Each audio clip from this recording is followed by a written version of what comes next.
పాత్రికేయ మిత్రులకి ముందుగా కృతజ్ఞతలు.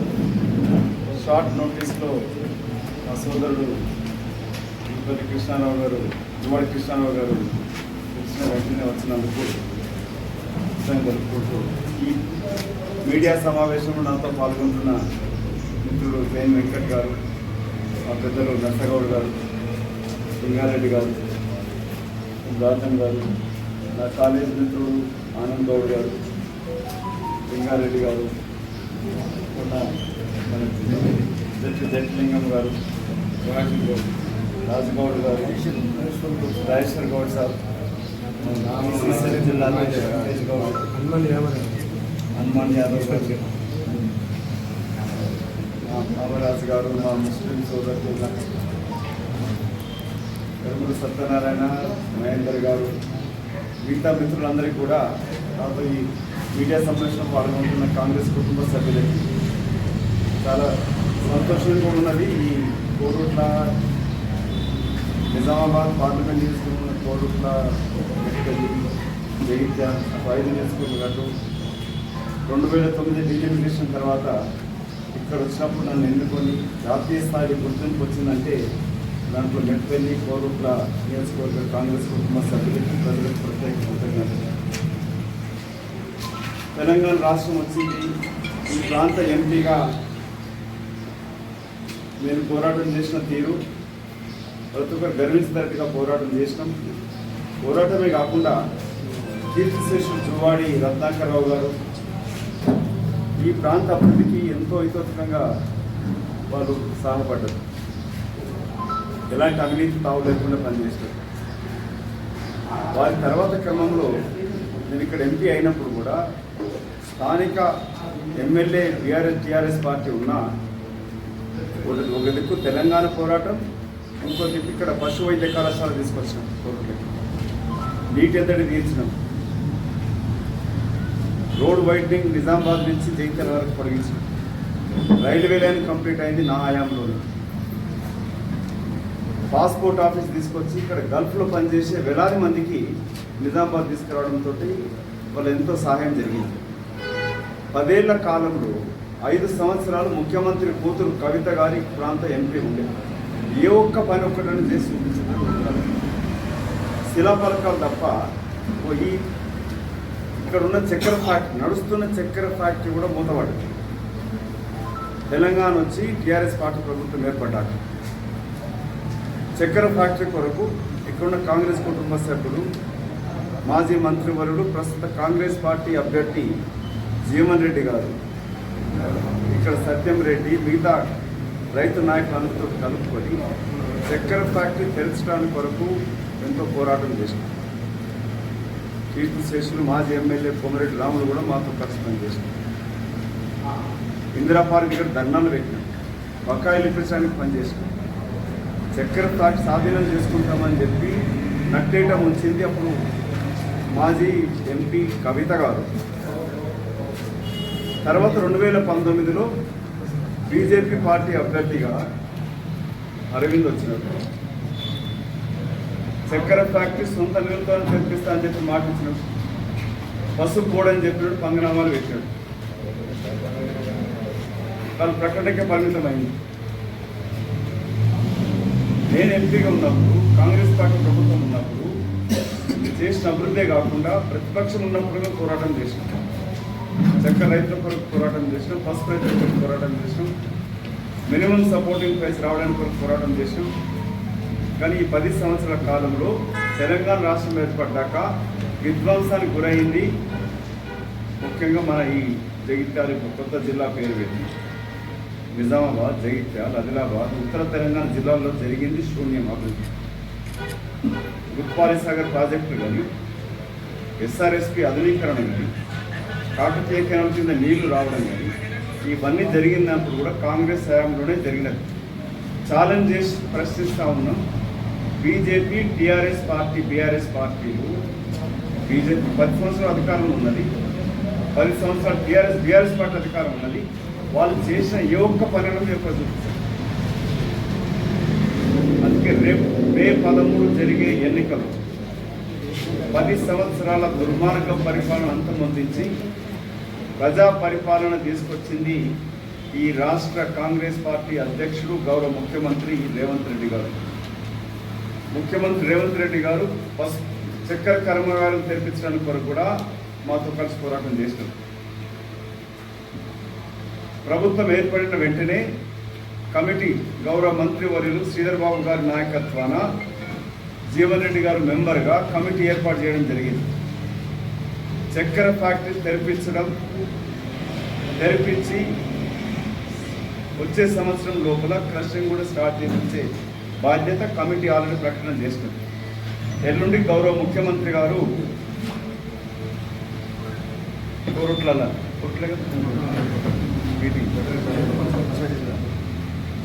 మే 1 రోజున గౌరవ ముఖ్యమంత్రి రేవంత్ రెడ్డి గారి యొక్క సభ ఏర్పాటు జరుగుతుంది. మాజీ మంత్రివర్యులుగా, ఎమ్మెల్యేగా, ఎమ్మెల్సీగా ఈ ప్రాంతానికి హితోదంగా సేవ చేసిన పెద్దలు జీవన్ రెడ్డి గారు కాంగ్రెస్ పార్టీ అభ్యర్థిగా పోటీ చేస్తాము. నేను 10 సంవత్సరాలు ఇక్కడ పార్లమెంట్ సభ్యుడిగా ఉన్న పనితీరు మీకు వివరించాను. నా తర్వాత 10 సంవత్సరాలు పనిచేసిన టీఆర్ఎస్, బీజేపీ కానీ చేసేది ఏమీ లేదు. ఇక్కడ ఒక్క గట్టి ప్రాజెక్టులు తీసుకొచ్చి చూపించాలని అడుగుతా ఉన్నాను. ఈ ప్రాంతం తిరిగి అభివృద్ధి చెందాలన్నా చక్కెర పండించే రైతులు, పసు పండించే రైతులు కానీ ఇక్కడ మ్యాంగో ఎక్స్పోర్ట్ మన మెట్పల్లి నుంచి దేశం మొత్తం మ్యాంగో ఎక్స్పోర్ట్ జరుగుతుంది. కొన్ని వేల లారీలు వస్తాయి. ఇక్కడ పండించే మామిడి పండు తేమతో మూలాన 6 నుంచి ఇక్కడ వరకు ఒక స్పెషల్ క్వాలిటీగా గుర్తింపు జరుగుతుంది. దానికి పిలిచే మార్కెట్ యార్డ్ మా హయాంలో జరిగింది. బీజేపీ, బీఆర్ఎస్ చేసింది ఏదైనా ఒక రూపం చెప్పండి. దాని ఆధునికీకరణ చేసిరా కొత్తాయి పండిన పంట కాపాడడానికి రూపాయలను ఏర్పాటు చేసిరా. కాబట్టి ఈ వచ్చే ఎన్నికలలో పార్లమెంటు అభ్యర్థిగా ఉన్న జీవన్ రెడ్డి గారిని గెలిపించాలని మీడియా మిత్రుల ద్వారా మేము కోరుకుంటాం.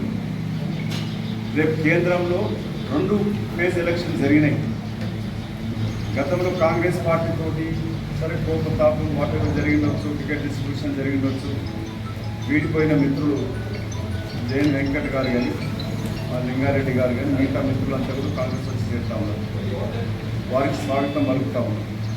కానీ 10 సంవత్సరాలు జెండా మోసి కేసులు పెట్టించుకొని అష్ట కష్టాలకు ఓర్చుకొని కాంగ్రెస్ పార్టీ బతికించిన ప్రతి నాయకుని ఉన్న కార్యకర్తను కాపాడుకునే బాధ్యత నాకు.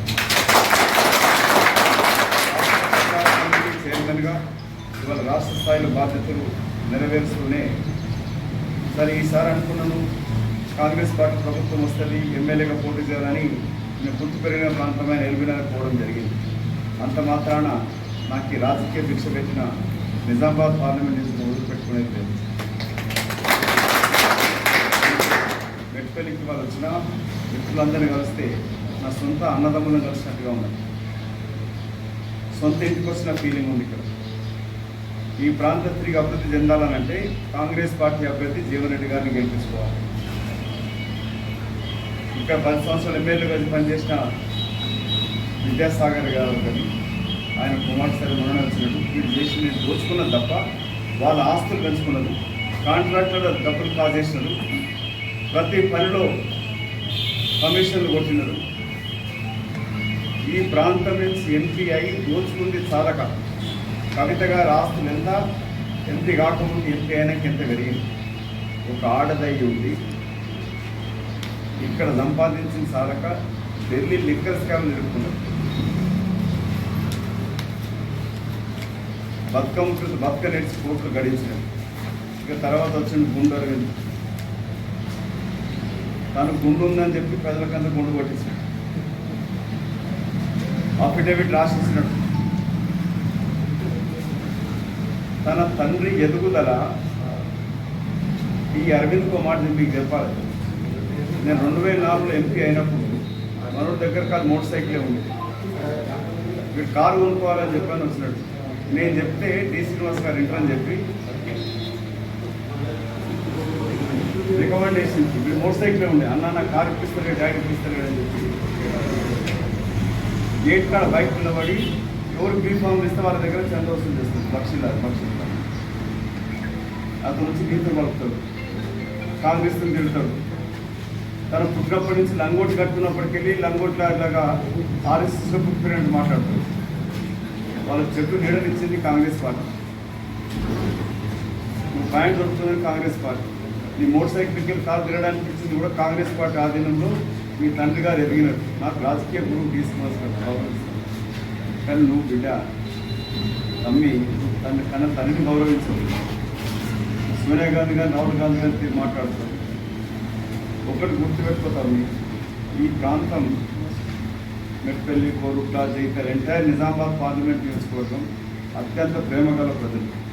హక్కున చేర్చుకుంటారు, ఆప్యాయత చూపిస్తారు, కానీ అహంకారం చూపిస్తే కవితకు పట్టిన గతి నీకు పడుతుంది. నీ ఆస్తి ఎంత, నువ్వెంత, నీ మాట తీరెంత, పెద్ద చిన్న లేకుండా మాట్లాడుతుంది. అధికారం శాశ్వతం కాదండి, అనుకోతోటి ఉండడం నేర్చుకు, ఎంత ఉచితంత అనుకో ఉండాలి. మొన్న ఎమ్మెల్యే నిలబడ్డావు, పూర్తి ధన్యత, ఎంపీ ఉన్నప్పుడు ఒడగొట్టారు. కానీ నీ అహంకారం మార్చుకో, బాడీ లాంగ్వేజ్ మార్చుకో. ఇవాళ నేను ఎంపీ లేకపోయినా 10 సంవత్సరాలు ఇక్కడికి వచ్చినా కూడా వందలాది మంది మా అన్నదమ్ములు సొంత అన్నలా వచ్చి నన్ను ఆదరించలేదు. కానీ ఒక ఫోన్ చేస్తే అందరూ వచ్చి నన్ను కలుస్తున్నారు. అంటే సొంత కుటుంబ సభ్యులు, మా అన్నను తమ్ముడు సభ్యులు ప్రేమ చూపిస్తుంది. పదవి శాశ్వతం కాదు. మనం ఉన్న కాలంలో ఏ విధంగా మన నర్సగౌడ్ మొదటికెళ్ళి కూడా అంటే ఆరోగ్యం బాగా లేకుండా కూడా వాళ్ళకి కాంగ్రెస్ అండవరకు చేస్తూ ఉంది. నీ ప్రేమతో ఉంటే గౌరవిస్తారు. నీ పదవి ఎట్లా పీకుతుంది, పీకినాక నువ్వు వచ్చినప్పుడు కలిసి పిలవాలి, మా వెంకటకృష్ణ ఛాయ్ పెట్టాలంటే రాజకీయం పక్కన పెట్టి మానవత్వంతో మెరుగు, మనిషిలాగా బతుకు. నోరు మంచి అయితే ఊరు మంచిది అవుతుంది. నీ నోరే మూసి కంపులా కొడుతుంది. ఇప్పటికన్నా అధికారం ఉంది కదా, లేక అధికార పార్టీ ఎంపీనని చెప్పి విరోధిగా మాట్లాడు. కాంగ్రెస్ అభ్యర్థి జీవన్ రెడ్డి గారే నిదర్శనం. పదవి ఉన్నా లేకపోయినా ఏ కులం ఎవడొచ్చినా అయ్యా, తల్లి, కాక, అయ్యా అని మాట్లాడుతూ ఉంటాడు. ఓడగొట్టినా కూడా అదే గుర్తు రాత్రి ఇక్కడ జైత్యాలు పనిచేస్తాడు. వ్యవసాయం చేస్తాడు, మంత్రి ఉన్నా కూడా ఎమ్మెల్యే ఉన్నా కూడా చేస్తాడు, ఎమ్మెల్సీ కూడా పనిచేస్తూ ఉంటాడు. కాబట్టి మీ ద్వారా మరొకసారి మా మెట్పల్లి, కోరుట్ల అసెంబ్లీ నియోజకవర్గ ప్రజలందరికీ కూడా పెద్దలు జీవన్ రెడ్డి గారిని గెలిపించండి, దీవించండి. పార్లమెంట్ సభ్యులుగా రేపు కేంద్రంలో కాంగ్రెస్ నాయకత్వాన రాహుల్ గాంధీ గారు ప్రధానమంత్రిగా ప్రభుత్వం ఏర్పడబోతుంది. 10 సంవత్సరాలకు ప్రభుత్వం మారుతూ ఉన్నది. మొన్నదాకా కేసీఆర్లో విరదిగినాడు, తను పర్మనెంట్గా జీవితకాలం ముఖ్యమంత్రి అనుకుంటాను. పదవి పోయిన భ్రమతోటి ప్రజల మనిషిగా ఎదిగి ప్రజాప్రభుత్వం ఏర్పాటు చేసిన రేవంత్ రెడ్డి గారి పైన ఇష్టం వచ్చినట్టు మాట్లాడుతూ ఉన్నారు. బీజేపీ, బీఆర్ఎస్ కలిసి కూరగొడతామని చెప్పి మాట్లాడుతూ ఉన్నారు. కాంగ్రెస్ పని కథమైన సమయంలో రేవంత్ రెడ్డి గారు పిసిసి అధ్యక్షుడిగా ఎదిగి ప్రభుత్వం తీసుకురావడం చాలామంది మాట్లాడుతూ ఉన్నారు. ఇది బీఆర్ఎస్ వ్యతిరేక ఓటు అని. మరి బీఆర్ఎస్ వ్యతిరేక ఓటు అన్నప్పుడు బీజేపీ కూడా ఉండే కదా. బీజేపీని కాకుండా కాంగ్రెస్ ఎందుకు వచ్చింది అంటే రేవంత్ రెడ్డి గారి నాయకత్వాన్ని, రాహుల్ గాంధీ గారి నాయకత్వాన్ని, సోనియామ్మ తెలంగాణ ఇచ్చింది, 6 గ్యారెంటీలు ప్రకటించడంతో వచ్చింది. ఆ గ్యారెంటీ పదాన్ని కాకపోతే మోదీ గారు ఇప్పుడు మోదీకి గ్యారెంటీ అంటున్నాడు. आप लिख लेना, मोदी की गारंटी मतलब फिर से धोखा देने की वारंटी। टीवी में गाना चल रहा है, मोदी की गारंटी मतलब फिर से धोखा देने का वारंटी। अब तक 10 साल तो धोखा देते रहा। कांग्रेस के मैनिफेस्टो देखने के बाद जो 5 न्याय 100 गारंटी देखने के बाद उसको हलचल शुरू हो गया। कहता है कि मुसलमान का पार्टी है, मुस्लिम के लिए आप खासकर आप सियासत मुस्लिम में लिखिए, कांग्रेस पार्टी सबको देखती है, मुसलमान को देखती है, हिंदू को भी देखती है, क्रिश्चियन को भी देखती है। जब हर घर को, हर महिला को 1 लाख रुपया मिलेगा, तो मुस्लिम भी होगा, हिंदू भी होगा। 90 करोड़ तो देश में आबादी हिंदू, तो मरों के साथ बीजेपी खासकर देश को छोड़ना चाहती है मजहब के नाम। हमारे माइनॉरिटी भाइयों से भी हमारा गिनती है आपके द्वारा, वो खासकर अभी 10 साल तो थोड़ा बीजेपी लोग आप भी भटक के BRS के साथ थे, अभी कांग्रेस के साथ दीजिए, कांग्रेस को जिताइए। तो आपके द्वारा मुंसिफ सियासत के साथ भी उर्दू मीडिया के साथ हम अपने मुसलमान भाई बहनों को गुजारिश करते हैं अगले पार्लियामेंट चुनाव में कांग्रेस के साथ दे। तो कांग्रेस ही एक ऐसी पार्टी सबकी हिफाजत कर सकती है और तरक्की भी कांग्रेस नहीं हो सकता है। 4% रिजर्वेशन भी कांग्रेस में ही हुआ है। మరొకసారి మీ సమయం ఎక్కువ తీసుకోకుండా ఆ కాంగ్రెస్ కుటుంబ సభ్యులందరి ద్వారా మీడియా మిత్రుల ద్వారా మా కోరుట్ల మెట్పల్లి ప్రాంత అసెంబ్లీ నియోజకవర్గ ప్రజలకి ఎల్లుండి ముఖ్యమంత్రి గారి యొక్క సభను విజయవంతం చేస్తూ మా అభ్యర్థి జీవన్ రెడ్డి గారిని అత్యధిక మెజార్టీతో గెలిపించాలని వేడుకుంటాం. జై కాంగ్రెస్. సోషల్ మీడియాలో అమిత్ షా మీద తప్పుడు ప్రచారాలు చేస్తున్నారని చెప్పి ఢిల్లీ పోలీసులు నోటీసులు జారీ హాజరు కావాలని స్టేషన్ సోషల్ మీడియా ఏదైతే మాట్లాడుతూ ఉన్నారో అమిత్ షా ఆ వీడియో నేను చూడలే కానీ అమిత్ షా బీజేపీ పార్టీ గత బీహార్ ఎలక్షన్స్ ఎన్నికలలో ఆర్ఎస్ఎస్ మోహన్ భగవత్ గారు చెప్పినారు బీజేపీ ఆర్ఎస్ఎస్ రిజర్వేషన్స్కి వ్యతిరేకం, మేము అధికారానికి వస్తే రిజర్వేషన్ రద్దు చేస్తామని చెప్పిన మాట నిజం కాదా? స్వతంత్రం వచ్చినాక reservations policy Babasaheb B R Ambedkar రచించిన రాజ్యాంగం ప్రకారంగా షెడ్యూల్ 9లో రిజర్వేషన్స్ కల్పించింది పండిత్ నెహ్రూ ప్రధానమంత్రిగా ఉన్నప్పుడు. అప్పుడు రిజర్వేషన్స్ కూడా ఆర్ఎస్ఎస్ వ్యతిరేకించింది, జనసంఘ్ వ్యతిరేకించింది. స్వతంత్ర ఉద్యమంలో ముస్లింలతో కలిసి పనిచేసింది, స్వతంత్రం వద్దని చెప్పింది అప్పుడున్న ఆర్ఎస్ఎస్ పార్టీ. రిజర్వేషన్స్ వ్యతిరేకం బీజేపీ పార్టీ. ఇప్పుడు ఏం చెప్తున్నారు వాళ్ళు? ఈ వీడియో గురించి కేసులు అంటూ ఉన్నారు, కానీ సోషల్ మీడియాలో నెహ్రూ గారి పైన నెహ్రూ ఏదో ముస్లిం కుటుంబం అని చెప్పి ప్రచారం చేస్తారు. గాంధీని చంపించిన దాంట్లో నెహ్రూ పాత్ర అని చెప్పి మీడియాలో పెడతారు. ఇట్లా కేసులు పెట్టాలంటే కొన్ని వేల కేసులు బీజేపీ పార్టీ పైన పెట్టారు. తాను చేసిన తప్పిదాన్ని అంటే ఇంగ్లీష్లో చెప్తారు, attack is the best way of defence అని. అంటే ఎదురు దాడి చేయడమే ఆత్మరక్షణగా భావిస్తుంది బీజేపీ పార్టీ. బీజేపీ అంటే భారతీయ జుమ్లా జూటా పార్టీ. జుమ్లా వాదా కియా అని చెప్పి అమిత్ షా గారు గత ఎన్నికలలో మాట్లాడడం జరిగింది. ఎలక్షన్స్ में జూటా వాదా करते रहते అన్నాడు. సో బీజేపీ పార్టీ రిజర్వేషన్స్ వ్యతిరేకమని ముఖ్యమంత్రి రేవంత్ రెడ్డి గారు చెప్పింది నిజం. రాహుల్ గాంధీ గారు మొన్న సామాజిక న్యాయ సమ్మేళనం ఢిల్లీలో జరిగింది, నేను దాంట్లో పార్టిసిపేట్ చేసినాను.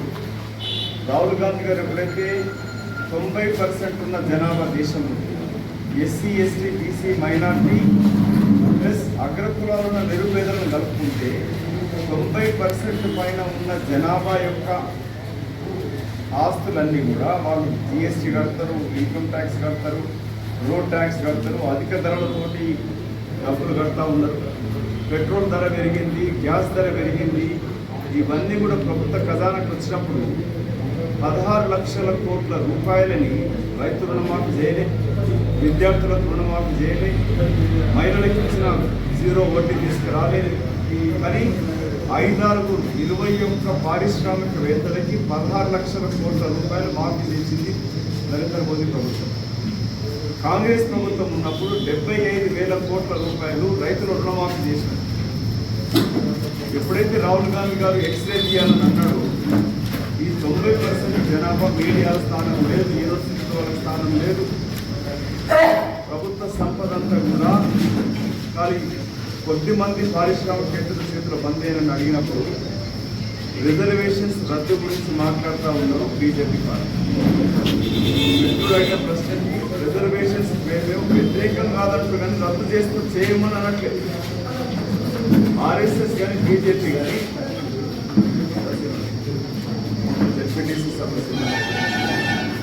రిజర్వేషన్స్ రద్దు చేస్తామని రద్దు చేయమని కేసులకు భయపడేది లేదు.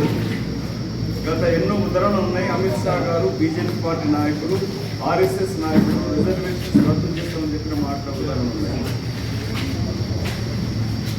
పోలీస్ కేసులు పెట్టి ఏదో ఢిల్లీకి తీసుకొచ్చి కేసు పెట్టేంత మాత్రాన నిజం దాచలేదు. సో బీజేపీ పార్టీ గంట పదంగా చెప్తా ఉన్నాం, ఆర్ఎస్ఎస్ బీజేపీ రిజర్వేషన్స్కి వ్యతిరేకం.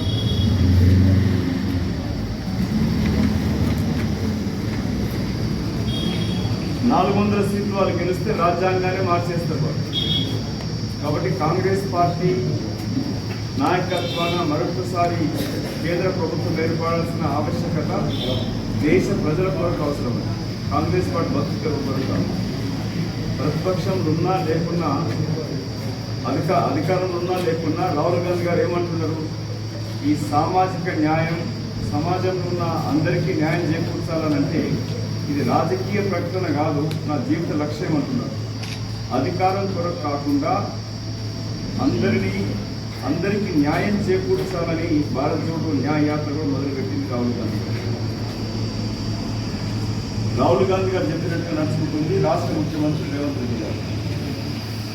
ఇటు రేవంత్ రెడ్డి గారి కాంగ్రెస్ పార్టీ ప్రభుత్వం పటిష్టంగా ఉండాలన్నా, కేంద్రం నుంచి నిధులు వచ్చి రావాలన్నా కూడా కేంద్రంలో కాంగ్రెస్ పార్టీ నాయకత్వం ప్రభుత్వం ఏర్పడాలి. అందుకే పార్లమెంట్ ఎన్నికలు అత్యంత కీలకం. ఇప్పుడు బీజేపీ, బీఆర్ఎస్ ఒకటైపోలేదు. వాళ్ళు ఒంటరికి గెలవలేక టీఆర్ఎస్ పార్టీ బీజేపీ కోర్టు ప్రయత్నం చేస్తాము, దొంగచాటు గెలిచే ప్రయత్నం చేస్తాము. అందుకే మీ అందరితో విజ్ఞప్తి, బీజేపీ బీఆర్ఎస్ రెండు ఒకటే, ఇద్దరు కలిసి కాంగ్రెస్ కూడగొట్టే ప్రయత్నం చేస్తున్నారు.